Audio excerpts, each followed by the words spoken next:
Hello guys, welcome back to my channel Shri S S and world. तो कैसे हैं आप सब। आशा करते हैं आप सब लोग बहुत अच्छे होंगे और खूब मन लगाकर पढ़ाई कर रहे होंगे। तो ये हमारी चल रही है 7th क्लास की एनसीईआरटी स्टार्ट हो गई है, जिसमें हम ज्योग्राफी पढ़ रहे हैं, जिसका एक चैप्टर हो चुका है, आज है सेकेंड चैप्टर। ऐसे ऐसे करके हम तीनों एनसीईआरटी फिनिश करने वाले हैं। तो बिना टाइम वेस्ट किए हुए करते हैं हम अपना चैप्टर की शुरुआत। तो जय बोलो सरस्वती मैया की जय। हमारी पृथ्वी एक गतिशील ग्रह है। पृथ्वी कैसा ग्रह है? पृथ्वी हमारा कैसा ग्रह है? गतिशील है, यानी कि मूवेबल है, स्थिर नहीं है, स्टैटिक नहीं है। कैसा है? गतिशील ग्रह हो जाता है। इसके अंदर एवं बाहर क्या होता है? निरंतर परिवर्तन होता रहता है। इसके अंदर और बाहर क्या है? निरंतर परिवर्तन होता रहता है। क्या आपने कभी सोचा कि पृथ्वी की आंतरिक भाग, आंतरिक मतलब अंदर के भाग में पृथ्वी किन पदार्थों से बनी है, यानी कि अंदर कौन कौन सी चीज़ें हैं जिससे पृथ्वी हमारी बनी हुई है। तो सबसे पहले पृथ्वी कैसा ग्रह है? हमारा गतिशील ग्रह है। और यह क्या है? इसके अंदर और बाहर क्या होता है? निरंतर परिवर्तन, यानी कि बाहरी दुनिया में और आंतरिक दुनिया दोनों में ही क्या होता रहता है? इसके परिवर्तन होते रहते हैं, यानी कि चेंजेस होते रहते हैं। ठीक है। तो पृथ्वी के कितने भाग होते हैं? पृथ्वी को समझेंगे क्या है, कितनी चीज़ें हैं पृथ्वी के अंदर, ये सारी जानकारी हम इसमें पढ़ेंगे। पृथ्वी का आंतरिक भाग, ठीक है। तो क्या कह रहा है? पृथ्वी एक प्याज की तरह, पृथ्वी की एक ऊपर एक संकेंद्री परतों से बनी है। जो पृथ्वी है वो एक प्याज, यानी कि मान लो ये प्याज है, प्याज को छीलते जाओ तो उसमें कई परतें निकलती जाती हैं, नहीं निकलती जाती हैं, तो वो क्या हो जाता है? वो पृथ्वी की परत हो जाती है। तो सबसे पहली परत क्या होती है? सबसे ऊपर भूपर्पटी। पृथ्वी की पहली परत क्या होती है? भूपर्पटी, यानी कि जो स्थल मंडल होता है वो भूपर्पटी कहलाता है। ये आप देख पा रहे होगे, जितना मैं ये ग्रीन ग्रीन कर रही हूँ, ये सारी क्या है? भूपर्पटी हो जाती है। फिर इसके बाद आता है आपका मेंटल। क्या आ जाता है? मेंटल, जो ये येलो कलर का है, यहाँ से लेके यहाँ तक जो मैंने सर्कल किया है, वो क्या है? आपका मेंटल हो जाता है। फिर थर्ड नंबर पे आपकी आंतरिक कोर आती है, आंतरिक क्रोड, तो ये आंतरिक क्रोड हो जाती है। तो इस तरह पृथ्वी क्या है? आंतरिक भागों में भी उस अलग अलग भागों में बटी है। तो पहला क्या हो जाता है? भूपर्पटी हो जाता है, दूसरा मेंटल हो जाता है और तीसरा आपका आंतरिक क्रोड हो जाता है। अब ये जानेंगे कि ये तीनों बने किससे हैं, इनमें कौन कौन सी चीज़ें पाई जाती हैं। तो इन सब चीज़ों के बारे में हम यहाँ जानेंगे। तो चीज़ें तो आपको क्लियर हो गई होंगी। जो हमारी अर्थ है वो कितने पार्ट में अंदर डिवाइड है? एक आपका भूपर्पटी हो जाता है, एक आपका मेंटल हो जाता है, एक आपका आंतरिक कोरोड हो जाता है। ठीक है। अब आगे बढ़ेंगे। अब हम यहाँ पढ़ेंगे डिटेल में। उन्होंने हर चीज़, देखो एनसीईआरटी में हर चीज़ डिटेल में दी गई है, बस हमें उसे टैकल करने की ज़रूरत है, उसे समझने की ज़रूरत है। ठीक है। तो उसने क्या कहा था कि पृथ्वी कैसी है? प्याज की तरह है, और प्याज के छिलके तरह वो क्या है? संकेंद्रिक परतों से बनी है। ये वाला चित्र देखने को आया जो मैंने अभी आपको समझा दिया है। भूपर्पटी, मेंटल और ये आंतरिक कोड हो जाती है। पृथ्वी की सतह की सबसे ऊपरी परत को क्या कहते हैं? भूपर्पटी कहते हैं। जैसा कि मैंने आपको बताया है कि सबसे ऊपरी सबसे ऊपरी परत को क्या कहते हैं? भूपर्पटी कहते हैं। और यह सबसे कैसी होती है? यह सबसे पतली परत भी होती है। जो भूपर्पटी है वो सबसे ऊपरी और सबसे पतली परत होती है। फिर कह रहा है कि यह महाद्वीपीय संहिता से 35 किलोमीटर, यानी कि महाद्वीपीय क्षेत्र से कितने किलोमीटर है? 35 किलोमीटर है। और 5 किलोमीटर समुद्री सतह से हो जाती है, यानी कि अगर इसे महाद्वीपीय क्षेत्र से नापा जाता है, स्थल भाग से नापा जाता है, तो ये 35 किलोमीटर होती है, और समुद्री सतह से मापा जाता है तो ये 5 किलोमीटर तक होती है। ठीक है। इस चीज़ का ध्यान रखेंगे। महाद्वीपीय संहिता मुख्य रूप से सिलिका और एल्युमिनियम जैसे खनिजों से बनी है। जो महाद्वीपीय संहिता है वो किससे बनी है?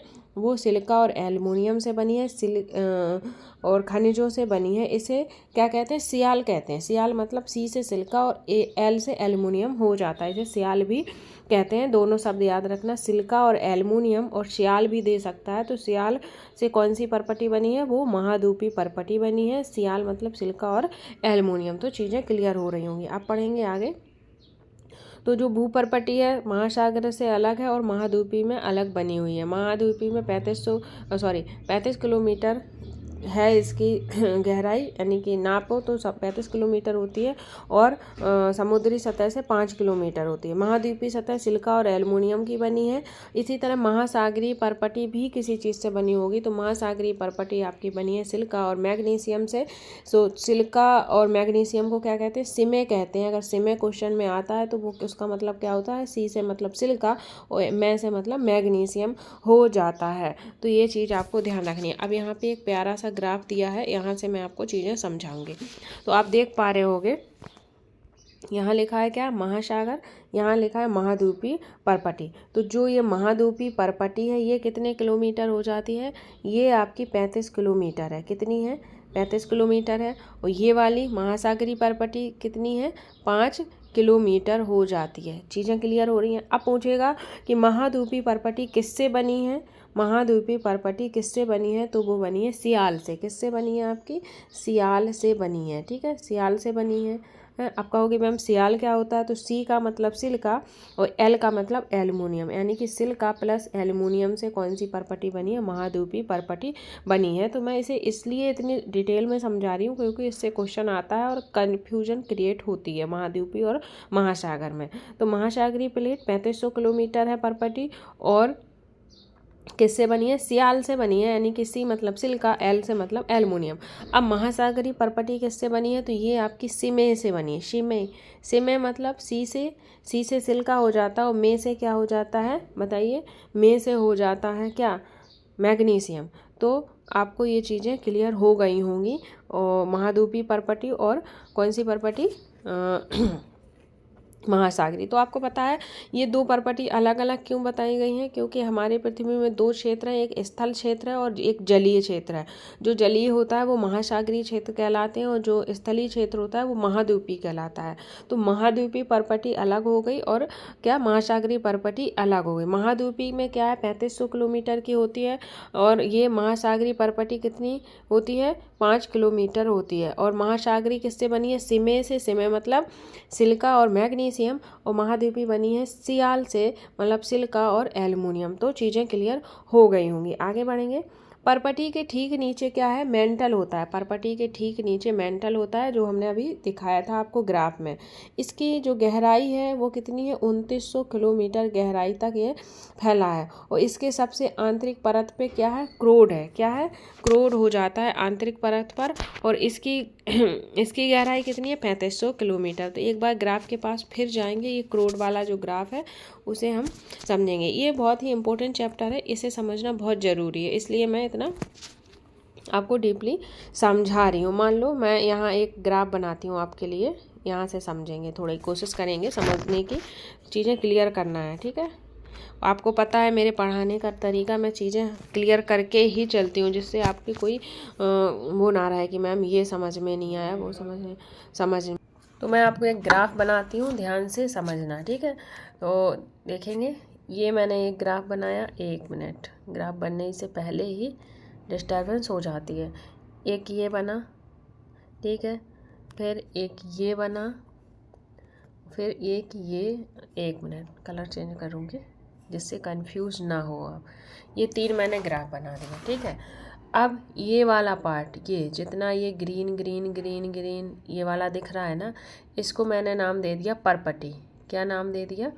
परपटी, यानी कि भूपरपटी। ठीक है, फिर हमने बनाया ब्लू वाला, ब्लू को नाम दे दिया हमने क्या? मेंटल। क्या नाम दे दिया? मेंटल। ध्यान से सुनना। अगर और फिर ये जो रेड वाला है, रेड वाले को नाम दे दिया क्या? आंतरिक क्रोड। क्या? आंतरिक क्रोड या क्रोड। ठीक है, ध्यान रखना, वॉइस पे ध्यान देना। तो जो भूपरपटी है, जो आपको ये भूपरपटी दिख रही है, ये किससे बनी है आपकी? ये बनी है किससे? बताइए बताइए, ये किससे बनी है? तो ये इसका एक भाग जो महाद्वीपीय भाग है वो बना है सियाल, यानी कि सिलिका और एल्युमिनियम से। और इसका जो वो वाला भाग है महाद्वीपीय, वो किससे बना है? वो सिमे से बना है, यानी कि सिलिका और मैग्नीशियम से। तो महाद्वीपीय वाला पार्ट कितना है? 35 किलोमीटर गहरा है महाद्वीपीय वाला पार्ट, और जो महासागरीय पार्ट है वो 5 किलोमीटर ही गहरा हो जाता है। तो ये चीज़ आपको क्लियर हो गई होगी। अब फिर क्या है, अब है मेंटल। तो जो मेंटल है उसकी मेंटल की लंबाई कितनी है, मेंटल की गहराई, सॉरी, तो मेंटल की गहराई कितनी हो जाती है, हमने कितनी पढ़ी थी, 2900 किलोमीटर। हाँ, 2900 किलोमीटर ही है, तो मेंटल की गहराई पहुंचता है तो 2900 किलोमीटर हो जाती है। और फिर हमने पढ़ी थी इसकी क्या कहते हैं रोड की, तो इसकी कितनी है, 3500 किलोमीटर हो जाती है। तो चीज़ें क्लियर हो रही होंगी। अगर चीज़ें क्लियर हो रही हैं तो कमेंट बॉक्स में कमेंट जरूर करिएगा कि मैम हमारी चीज़ें क्लियर हो चुकी हैं। तो आपको ये चीज़ समझ में आ गई होगी। एक बार फिर से ग्राफ की ओर पढ़ते हैं, क्योंकि एक मिनट मैं ग्राफ को ही सामने लाती हूँ पहले। देखो, अब देखना ध्यान से, ठीक है। तो ये क्या है, ये भूपर्पटी है आपकी। सबसे ऊपर क्या हो जाती है, सबसे ऊपर ये भूपर्पटी हो जाती है। ये कितने, ये दो भागों में डिवाइड है, महाद्वीपीय और महासागरी में। ध्यान से सुनना, जो भूपर्पटी है वो महाद्वीपीय महासागरी में डिवाइड है। और महाद्वीपीय 3500 किलोमीटर, महासागरी 5 किलोमीटर गहरी है।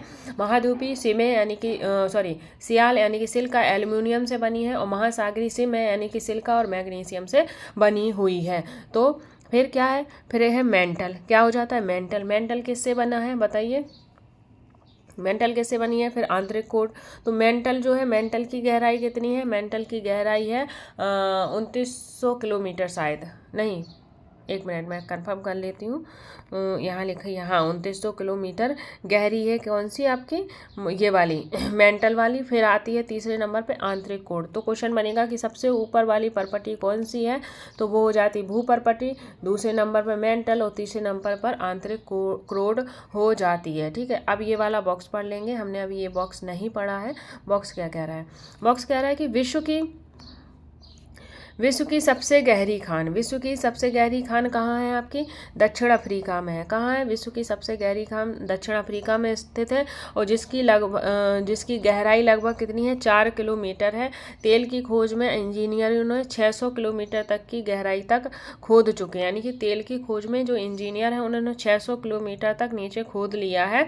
पर जो विश्व की सबसे गहरी खान है वो कहाँ है, दक्षिण अफ्रीका में है। कितनी, 4 किलोमीटर तक नीचे है। अब आगे क्या कह रहा है, पृथ्वी के केंद्र तक पहुंचने के लिए जो बिल्कुल असंभव है, आपको समुद्र की सतह से 6000 किलोमीटर तक गहराई तक खोद, यानी कि अगर आपको पृथ्वी के केंद्र पर पहुंचना है तो समुद्र की सतह, समुद्र ऑलरेडी कितना गहरा होता है, उसकी सतह यानी कि निचले हिस्से से आपको 6000 किलोमीटर तक खोदना पड़ेगा। पर ये क्या है, बिल्कुल असंभव हो जाता है, आप ये नहीं कर सकते हो। ठीक है, आगे बढ़ेंगे। आगे क्या कह रहा है, आगे कह रहा है जिसकी त्रिज्या लगभग, यानी कि जो क्रोड थी, क्रोड की त्रिज्या कितनी थी, 3500 किलोमीटर थी। ठीक है, तो चीज़ें क्लियर हो गई होंगी। आगे बढ़ेंगे। यह मुख्यतः निकल एवं लोहे की बनी होती है। जो क्रोड है वो किसकी बनी होती है, निकल और लोहे की बनी होती है। इसे क्या कहते हैं, निफे कहते हैं। निफे मतलब नी का मतलब निकल और फे का मतलब फेरस हो जाता है। आंतरिक कोड का तापमान और दाब काफ़ी उच्च होता है। जो आंतरिक कोड है उसका तापमान और दाब काफ़ी ऊंचा हो जाता है। ठीक है, तो ये चीज़ें आपको ध्यान में रखनी होंगी। आगे बढ़ेंगे, एक मिनट।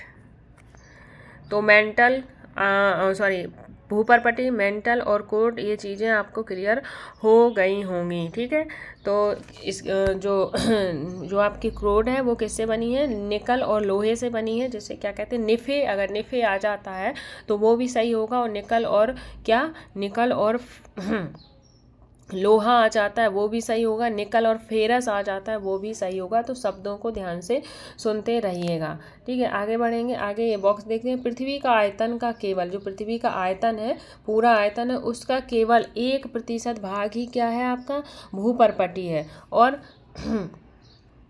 84% क्या है, मेंटल है, और 15% क्या हो जाता है, क्रोड हो जाता है। अगर वो पूछता है पृथ्वी की त्रिज्या कितने किलोमीटर है, तो 6371 किलोमीटर हो जाती है। जो पृथ्वी का टोटल आयतन होता है, यानी कि टोटल कितना, 100 मानते हैं हम, 100 में 1% ही क्या है, हमारा भूपर्पटी का हिस्सा है। 1% क्या है हमारा भूपर्पटी का हिस्सा है। 84% क्या है हमारा मेंटल है। 15% क्या है हमारा क्रोड है। तो अगर क्वेश्चन बनता है कि पृथ्वी के आयतन में सबसे सबसे ज़्यादा हिस्सा किसका है, तो आप देख पा रहे हो कि किसका है, मेंटल का है। सबसे कम किसका है, तो किसका हो जाता है, भूपर्पटी का हो जाता है। सीरीज में आएगा तो मेंटल, क्रोड और भूपर्पटी, यानी कि घटते क्रम में, बढ़ते क्रम में जस्ट उल्टा हो जाएगा। पृथ्वी की त्रिज्या कितनी है, 6371 किलोमीटर हो जाती है। आगे बढ़ेंगे, सेल और खनिजों के बारे में हम पढ़ेंगे। क्या है सेल और क्या है खनिज, इन चीज़ों के बारे में हम पढ़ने वाले हैं। ठीक है, पृथ्वी की परपटी अनेक प्रकार के सेलों से बनी है। जो पृथ्वी की परपटी है वो अनेक प्रकार के क्या है, सेलों से बनी है। पृथ्वी की परपटी बनाने वाले खनिज पदार्थों कि किसी भी प्राकृतिक पिंड को सेल कहते हैं। जो भी पृथ्वी की परपटी पे जो खनिज पदार्थ बनते हैं उन्हें ही क्या कहते हैं, प्राकृतिक पिंड को क्या कहते हैं, सेल कहते हैं। सेल क्या होते हैं, सेल आपके विभिन्न रंग के होते हैं, आकार के और गठन की हो सकते हैं, यानी कि विभिन्न रंग आकार के हो सकते हैं क्या, सेल। तो आगे बढ़ेंगे, मुख्य रूप से सेल 3 प्रकार के होते हैं। जो मुख्यतः सेल हैं वो कितने प्रकार के होते हैं, तो मुख्य रूप से सेल आपके 3 प्रकार के हो जाते हैं। तो कौन कौन से हैं, ये देखो, मुख्य रूप से सेल कितने प्रकार के हैं, 3 प्रकार के हैं। अग्नेय सेल, इंग्लिश में इग्नियस सेल कहते हैं, हिंदी में अग्नेय सेल कहते हैं। तो दोनों वर्ड आपको याद रखने होंगे, हिंदी और इंग्लिश का। अग्नेय और इग्नियस सेल, अवसादी और सेडिमेंट्री सेल, और कायांत्रिक और मेटामॉर्फिक सेल। तो ये 3 सेल हो जाती हैं, अग्नेय, अवसादी, कायांत्रिक। इंग्लिश में बोलें तो इग्नियस, सेडिमेंट्री और मेटामॉर्फिक सेल हो जाती हैं। ठीक है, आगे बढ़ेंगे। तो इस सेल भी इम्पोर्टेंट है, इससे क्वेश्चन आता है, एक क्वेश्चन जरूर आएगा, तो ध्यान से पढ़ते चलिएगा।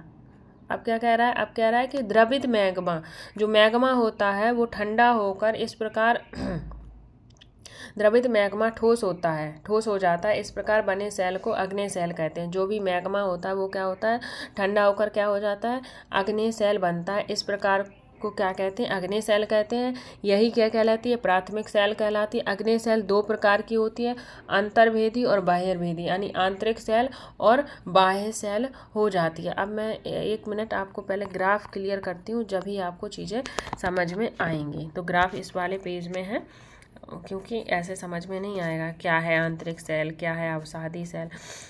तो ये क्या है, ये जो आप देख पा रहे हो त्रिभुजाकार, ये क्या है, ये हमारी पृथ्वी है, ये हमारी क्या है, क्रोड है अंदर। यहाँ क्या हो रहा है, यहाँ लावा गर्म होता है, मैग्मा क्या होता है, लावा गर्म हो रहा है। पृथ्वी के आंतरिक भाग में क्या है, दाब और ताप बहुत अधिक है, तो यहाँ पे आपका द्रवित लावा है, यानी कि जो तरल लावा है वो गर्म हो रहा है। और जब गर्म होते होते होते होते बहुत ज़्यादा गर्म हो जाता है तो क्या होता है, विस्फोट होता है।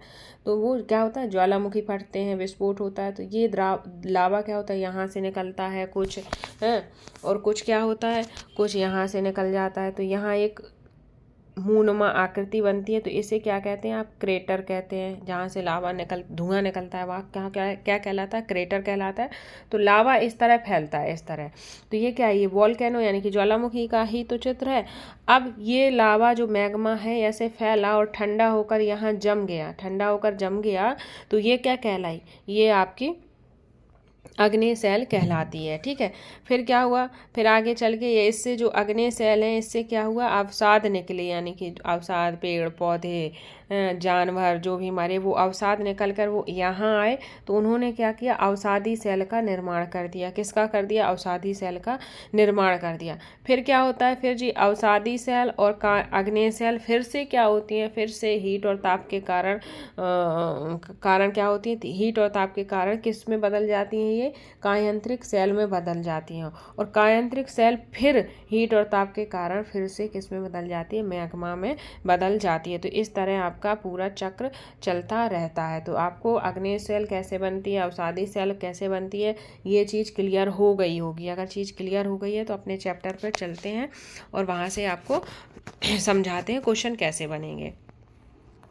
तो मुख्यतः कितने प्रकार की सेल होती हैं, 3 सेल होती हैं, अग्नेय, अवसादी और कायांत्रिक सेल होती हैं। इंग्लिश में अग्नेय को इग्नियस कहते हैं, अवसादी को सेडिमेंट्री कहते हैं, और कायांत्रिक को क्या कहते हैं, मेटामॉर्फिक कहते हैं। अब कह रहा है कि द्रवित मैग्मा ठंडा होकर ठोस हो जाता है। जो द्रवित मैग्मा है वो ठंडा होकर क्या हो जाता है, ठोस हो जाता है, और ठोस होकर क्या करता है वो, अब ठोस हो जाता है। इस प्रकार बने सेल को अग्नेय सेल कहते हैं। मैंने बताया ना कि अग्नेय सेल कैसे बनती है, इसे अग्नेय सेल को ही क्या कहते हैं, प्राथमिक सेल कहते हैं। आग्नेय सेल दो प्रकार की होती है, अंतर्भेदी और बहिर्भेदी। अब ये क्या मामला है मैम, अंतर्भेदी क्या होती है, बहिर्भेदी क्या होती है, ये कैसे समझें। तो जो लावा, मैं आपको वर्बली समझाती हूँ, फिर आपको ये वाला चैप्टर ये ग्राफ पढ़ाऊंगी, ठीक है। जो लावा क्या होता है, गर्म होकर बाहर निकल के ठंडा हो जाता है और जिस सेल का निर्माण करता है तो उसे बहिर्वेदी सेल कहते हैं। और जो लावा मतलब गर्म होता है, ऊपर तो आता है, पर कुछ लावा क्या होता है, अंदर ही रह जाता है। जो ज्वालामुखी विस्फोट हुआ वो कुछ लावा अंदर ही रह गया और अंदर ही ठंडा हो गया। तो अंदर उन्होंने जिस प्रकार की चट्टान का या सेल का निर्माण किया वो क्या हो जाती है, अंतर्भेदी सेल हो जाती है। तो आपको ये चीज़ समझ में आ गई हो। अब पढ़ेंगे, क्या है, आप ज्वालामुखी से निकले लावा की कल्पना कर सकते हो। वास्तव में आग की तरह लाल द्रवित मैग्मा ही लावा कहलाता है। जो लाल द्रवित मैग्मा होता है वो क्या कहलाता है, लावा कहलाता है। जो पृथ्वी के आंतरिक भाग से निकलकर क्या होता है, सतह पर आता है, अंदर से निकलकर बाहर आता है। मैंने दिखाया आपको, जब द्रवित लावा पृथ्वी की सतह पर आता है तो तेजी से क्या होता है, ठंडा होकर ठोस बन जाता है। और परपटी पर इस प्रकार से बने सेल को बहिर्भेदी अग्नेय सेल कहते हैं। ध्यान से सुनना, जो पृथ्वी के बाहर सेल बन रही है उसे क्या कहते हैं, उसे ही बहिर्भेदी अग्नेय सेल कहते हैं। फिर इसकी संरचना बहुत महीन दानों वाली होती है। जो बाहर सेल बन रही है, जो बाहर अग्नेय सेल बन रही है, तो इसकी संरचना कहती है बहुत ही महीन दानेदार, यानी कि बहुत ही महीन दानों वाली होती है। इस चीज़ का आप ध्यान रखेंगे। आगे बढ़ेंगे, उदाहरण के लिए बेसाल्ट क्या है, बहिर्भेदी अग्नेय सेल का ही उदाहरण है।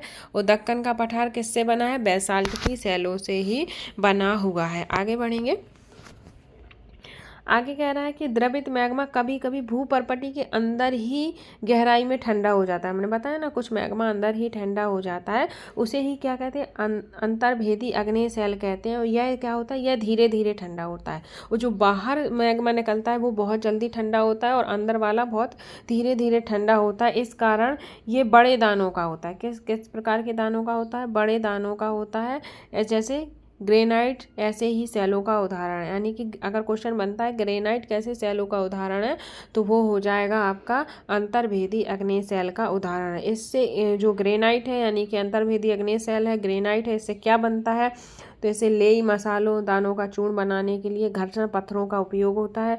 वे कैसे होते हैं, ग्रेनाइट से बने होते हैं। तो ये जो सिलबट्टा है कूटने वाली, ये सारी चीज़ें किससे बनी होती हैं, आपकी ग्रेनाइट की बनी होती हैं। फिर आगे बढ़ेंगे, आगे क्या कह रहा है, एक मिनट, क्या हो गया, सेल लुढ़ककर चटककर तथा टुकड़े ऐसे एक दूसरे से टकराकर छोटे छोटे टुकड़ों में क्या हो जाती है, टूट जाती है। जो सेल है, मैंने बताया ना, जो अग्नेय सेल है वो उसके जो अवसाद निकलते हैं, तलछट निकलता है, मैंने दिखाया था ना, वो पिक्चर बनी थी। तो सेल लुढ़ककर चटककर एक दूसरे से टकराकर छोटे छोटे टुकड़ों में टूट जाती है। इन कणों को अवसाद कहते हैं। क्या कहते हैं, अवसाद कहते हैं। यह अवसाद हवा जल आदि से एक स्थान से क्या होते हैं, दूसरे स्थान पहुंचकर क्या होते हैं, जमा हो जाते हैं। ये अद्रण अवसाद दबकर एक कठोर होकर सेल की परत का निर्माण करते हैं। इस प्रकार की सेल को क्या कहते हैं, अवसादी सेल कहते हैं। उदाहरण के लिए बलुआ पत्थर रेत दानों से बना होता है। जो अवसादी सेल है वो बलुआ पत्थर से, रेत के दानों से बनता है। इन सेलों में क्या होते हैं, पौधे, जानवर और अन्य सूक्ष्म जीवाणु जो कभी इस सेलों पर रहे होंगे वे जीवाश्म भी हो सकते हैं। तो अवसादी सेल में क्या होते हैं, आपके जीवाश्म भी पाए जाते हैं। क्वेश्चन बनता है कि जीवाश्म किस प्रकार के सेल में पाए जाते हैं, तो वो अवसादी सेल में पाए जाते हैं। अगर स्टेटमेंट में आता है कि जीवाश्म कायांत्रिक सेल में पाए जाते हैं, स्टेटमेंट बिल्कुल गलत हो जाएगा। जीवाश्म अग्नेय सेल में पाए जाते हैं, बिल्कुल गलत हो जाएगा। जीवाश्म अवसादी सेल में पाए जाते हैं, ये आपका राइट हो जाएगा। आगे बढ़ेंगे, फिर क्या, अग्नेय और अवसादी सेल। जो अग्नेय है और अवसादी सेल है ये क्या होती है, उच्च ताप और दाब के कारण किस में चेंज हो जाती हैं, तो ये आपकी कायांत्रिक सेल में चेंज हो जाती हैं। तो क्वेश्चन बनेगा कायांत्रिक सेल का निर्माण कैसे होता है, तो कायांत्रिक सेल का निर्माण अग्नेय और अवसादी सेल का उच्च ताप के कारण जो परिवर्तन होता है वही क्या कहलाता है, कायांत्रिक सेल कहलाता है। उदाहरण के लिए चिकनी मिट्टी क्या होती है, स्लेट में चेंज हो जाती है। चूना पत्थर किस में परिवर्तन हो जाता है, संगमरमर में परिवर्तित हो जाता है। ऐसे भी क्वेश्चन बन सकता है, चीनी मिट्टी स्लेट में और चूना पत्थर संगमरमर में चेंज हो जाता है। तो आई होप चीज़ें क्लियर हो गई होंगी। एक बार ये बॉक्स पढ़ लो, ये नहीं पढ़ा था।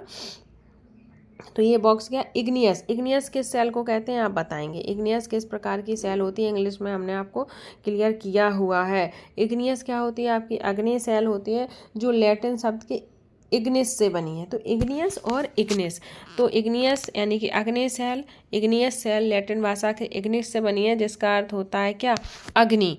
फिर नेक्स्ट है सेडिमेंट्री सेल यानी कि अवसादी सेल। तो सेडिमेंट्री लैटिन भाषा के सेडिमेंटम से बनी है जिसका अर्थ होता है स्थिर है। फिर है मेटामॉर्फिक, मेटामॉर्फिक यानी कि कायांतरिक सेल, ये ग्रीक शब्द की है, किसकी, ग्रीक शब्द के मेटामोर्फस से बनी है, इसका जिसका अर्थ होता है रूप परिवर्तन यानी कि रूप चेंज करना। तो ध्यान रखना, इग्नियस सेडिमेंट्री लैटिन भाषा के शब्द से बनी हुई है और मेटामॉर्फिक आपका किसके, ग्रीक भाषा के शब्दों से बना हुआ है। जीवाश्म किसे कहते हैं, आपने जीवाश्म के बारे में भी पढ़ा है। तो जीवाश्म सेलों की परतों में दबे मृत पौधे और जंतु के अवशेष ही क्या कहलाते हैं, आपके जीवाश्म कहलाते हैं। आगे बढ़ेंगे, अगर चीज़ें क्लियर हो रही हैं तो please like share and subscribe करते रहिएगा और प्यारा सा कमेंट करते रहिएगा। आगे बढ़ेंगे, सेल हमारे लिए बहुत उपयोगी, जो सेल है वो क्या है, हमारे लिए बहुत ही यूजफुल है। कठोर सेल का उपयोग किसमें होता है आपका, कठोर सेल का यूज कहाँ होता है, सड़क और घर इमारत बनाने के लिए यूज होता है। आप पत्थरों का उपयोग कई खेलों में भी करते हैं, उदाहरण के लिए सात पत्थर से कौन सा खेल खेलता है आपका, पिट्ठू खेलता है, चिबड्डी यानी कि स्टापू और किटकिट, और 5 पत्थर गिट्टी, ये सारे खेल खेलते हैं। अपने दादा दादी या पड़ोसियों से पूछो कि किस प्रकार के खेल वो लोग जानकारी जानते हैं। फिर क्या है, ये जो इमारतें हैं यानी कि जो संगमरमर है, ताजमहल है वो क्या बना है, सफ़ेद संगमरमर का बना है। और जो लाल किला है वो लाल बलुआ पत्थर का बना है। तो अब लाल बलुआ पत्थर किससे प्राप्त होता है, आपका अवसादी सेल से प्राप्त होता है। और ताजमहल संगमरमर किससे चेंज, यानी कि कायांतरिक सेल है, वो किस में चेंज हो जाती है, चूना पत्थर जो है वो किस में चेंज होता है, आपका संगमरमर में ही तो चेंज होता है। तो ये किससे, कायांतरिक सेल से बना होगा। अब ये ग्राफ मैंने आपको डिफाइन कर दिया था, अब पढ़ेंगे क्या है। आपको जानकर आश्चर्य होगा कि निश्चित दशा में एक प्रकार की सेल चक्रीय तरीके से एक दूसरे में परिवर्तन हो जाते हैं। हमने बताया था एक चक्रीय परिवर्तन कैसे होता है, वो मैं आपको बता चुकी हूँ। एक सेल को दूसरे सेल में परिवर्तन होने की इस प्रक्रिया को क्या कहते हैं, सेल चक्र। अगर क्वेश्चन बनता है सेल चक्र किसे कहते हैं, तो एक सेल को दूसरे सेल के परिवर्तन को ही क्या कहते हैं, हम सेल चक्र कहते हैं। अब क्या है, मैग्मा ठंडा होकर और ठोस होकर किस सेल का निर्माण करता है, अग्नेय सेल बन जाता है। ये अग्नेय सेल छोटे छोटे टुकड़ों में टूटकर एक स्थान से दूसरे स्थान पर स्थानांतरित होकर क्या होती है, अवसादी सेल का निर्माण करती है। और ताप और दाब के कारण ये अग्नेय और अवसादी सेल कायांतरिक सेल में बदल जाते हैं और अत्यधिक ताप और दाब के कारण कायांतरिक सेल पुनः पिघलकर द्रवित मैग्मा बन जाती है और यह द्रवित मैग्मा पुनः ठंडा होकर अग्नेय सेल में परिवर्तित हो जाता है। तो इस प्रकार चक्र चलता है। कैसे चक्र चलता है मैं आपको फिर से क्लियर करूँगी। तो ये मैग्मा है, ये मैग्मा यहाँ से निकला, मैग्मा लाल होता है। तो ये मैग्मा यहाँ से निकला, ये ठंडा होकर यहाँ जम गया, ये जमा तो ये क्या बन गया, अग्नेय सेल बन गया। इसमें कंकड़ पत्थर बालू हर चीज़ थी, तो वो कंकड़ पत्थर बालू यहाँ बह कर आए और यहाँ ये अवसादी तलछट मतलब जो अवसाद है, कूड़ा कंकड़, ये सारे बह कर आए। तो ये क्या बन गए, आपके अवसादी सेल बन गए। अब ये अवसादी सेल और आग्नेय और अवसादी सेल अधिक ताप और दाब के कारण किस में चेंज हो गए, आपके कायांतरिक सेल में चेंज हो गए। और कायांतरिक सेल भी उच्च ताप के कारण फिर से किस में चेंज हो गई, मैग्मा में चेंज हो गई। बस आपको ये ध्यान रखना है, जो आग्नेय सेल है इसके 2 पार्ट होते हैं। कितने पार्ट होते हैं, 2, एक अंतर्भेदी अग्नेय सेल और एक बहिर्भेदी अग्नेय सेल, जो आपको मैं समझा चुकी हूँ। ठीक है, आगे बढ़ेंगे। आगे क्या कह रहा है, देखो चैप्टर छोटा है पर बहुत ही कैसा है, खोटा, कहते हैं ना छोटा बहुत खोटा होता है, इसी तरह ये चैप्टर भी खोटा है, इसे बहुत अच्छे से समझना है। ठीक है, सेल विभिन्न खनिजों से बनी होती है। जो सेल है वो हमारी विभिन्न खनिजों से बनी होती है। खनिज प्राकृतिक रूप से पाए जाने वाले पदार्थ हैं। जो खनिज हैं वो हमें प्राकृतिक रूप से प्राप्त होते हैं। देखो जिनका निश्चित भौतिक गुणधर्म और निश्चित रासायनिक मिश्रण होता है, यानी कि इनका एक निश्चित भौतिक गुणधर्म भी होता है और एक निश्चित रासायनिक मिश्रण भी होता है। खनिज मानव जाति के लिए बहुत महत्वपूर्ण है। कुछ क्या होते हैं, ईंधन के रूप में उपयोग होते हैं। तो कौन कौन से होते हैं, जैसे कोयला हो गया, प्राकृतिक गैस हो गई और पेट्रोलियम। ये किस रूप में यूज हो रहे हैं, हमारे ईंधन के रूप में। और फिर क्या है, उद्योग, औषधि और उर्वरक के रूप में भी जो यूज होते हैं वो क्या है, लोहा, एल्युमिनियम, सोना और यूरेनस। ये चीज़ें किस में यूज होती हैं, उद्योग, औषधि और उर्वरक के रूप में यूज होती हैं। तो आपको चीज़ें क्लियर हो गई होंगी। अब मैं क्विक रिवीजन करा देती हूँ मैं आपको। सबसे पहले हमने अर्थ के बारे में पढ़ा, अर्थ के आंतरिक भाग के बारे में पढ़ा। क्या आंतरिक भाग के बारे में पढ़ा, तो आपको पता है ये वाला क्रोड होगा, फिर ये मेंटल था, फिर ये क्या थी आपके ऊपर सबसे परपटी वाला भाग था। परपटी के दो भाग थे, यानी कि एक महाद्वीपी था, एक महासागरी। महाद्वीपी 3500 किलोमीटर है, महाद्वीपी 5 किलोमीटर है। महाद्वीपी सियाल से बनी है, यानी कि सिलिका एल्युमिनियम से बनी है। महासागरी सीमेंट से बनी है, सिलिका और मैग्नीशियम से बनी हुई है। फिर आता है मेंटल। मेंटल आपकी 2900 किलोमीटर गहरी है। फिर आपकी क्रोड आती है जो कि 3500 किलोमीटर, शायद 3500 किलोमीटर गहरी है। तो ये चीज़ थी आपकी क्या, पृथ्वी के बारे में। फिर आपने सेलों के बारे में पढ़ा, अग्नि सेल, अवसादी सेल और क्या, कायांतरिक सेल। अग्नि सेल कैसे बनती है, मैग्मा, जो मैग्मा विस्फोट होता है ज्वालामुखी का, उस पर जो मैग्मा बाहर आकर ठंडा होता है वो क्या होती है, अवसादी सेल होती है। अवसादी सेल में जो पत्थर, कंकड़ पत्थर होते हैं और वो क्या होते हैं, वो बहकर आगे जाते हैं हवा के कारण, तो वो ही क्या बन जाते हैं आपके, वो ही आपके बन जाते हैं क्या, अवसादी सेल। अवसादी सेल में आपके क्या पाए जाते हैं, अवसादी सेल में आपके पाए जाते हैं क्या, जीवाश्म पाए जाते हैं। तो ये आपकी अग्नेय सेल हो गई, ये कंकड़ पत्थर हैं, ये अवसादी सेल है, ये कायांतरिक सेल है। अब क्या होता है, जो अवसादी और अग्नेय सेल है उच्च ताप के कारण किस में परिवर्तित हो जाती है, कायांतरिक सेल में। वो कायांतरिक सेल भी अत्यधिक तापमान के कारण फिर से मैग्मा में परिवर्तन हो जाती है। तो इस प्रकार ये चक्र चलता है, इसे ही क्या कहते हैं, सेल चक्र कहते हैं। अब क्वेश्चन आएगा कि अवसाद कौन सी सेल है जिसको दो भागों में बांटा गया, तो वो हो जाती है आपकी अवसादी सेल। अवसादी सेल में दो प्रकार की सेलें होती हैं, कौन कौन सी, एक तो आपकी अंतर्भेदी और एक बाहरी भेदी सेल होती है।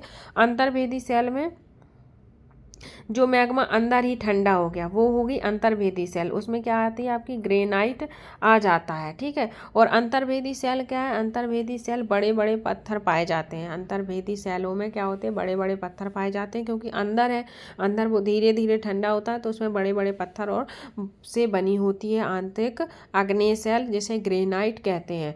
फिर बाहरी, जो बाहर वाली बहिर्भेदी आंतरिक सेल है वो किससे बनी होती है, वो छोटे छोटे महीन दानेदार पत्थरों से बनी होती है। वो क्या होती है, वो आपकी बहिर्भेदी आग्नेय सेल होती है। तो मैंने बहुत कोशिश की है आपको चीज़ें क्लियर करने की। अगर आपको चीज़ें क्लियर नहीं हो रही हैं तो आपको वीडियो बार बार देखना चाहिए और हर चीज़ आपकी क्लियर हो जाएगी। फिर हमने पढ़े खनिज, एक तो बहुत एक क्या होते हैं हमारे ईंधन वाले खनिज होते हैं, कोयला, प्राकृतिक पेट्रोलियम गैस। फिर दूसरा हमने औषधि के लिए, उद्योग के लिए जो चीज़ें उपयोग होती हैं वो है लोहा, एल्युमिनियम, सोना। अग्नेय गैस और अवसादी सेल लैटिन शब्दों से बने हैं। और फिर आपका यानी कि इग्नियस और सेडिमेंट्री आपका लैटिन शब्द के हैं। और आपके जो मोटामॉर्फिक यानी कि कायांतरिक सेल है वो आपका किसका हो जाता है, ग्रीक शब्द का बना हुआ है। तो ये चीज़ें आपको देख लेनी होंगी, एक बार नोट्स बना लेना, ठीक है। तो आई होप आपको क्लास पसंद आई होगी। क्लास बनाने में बहुत ही एफर्ट लगता है और इस एफर्ट को आप लोग सिर्फ एक लाइक और शेयर से ही कम कर सकते हो और इस तरह का मोटिवेशन बनाए रख सकते हो। तो प्लीज़ लाइक, शेयर और कमेंट करिएगा। So thank you guys, take care and bye bye.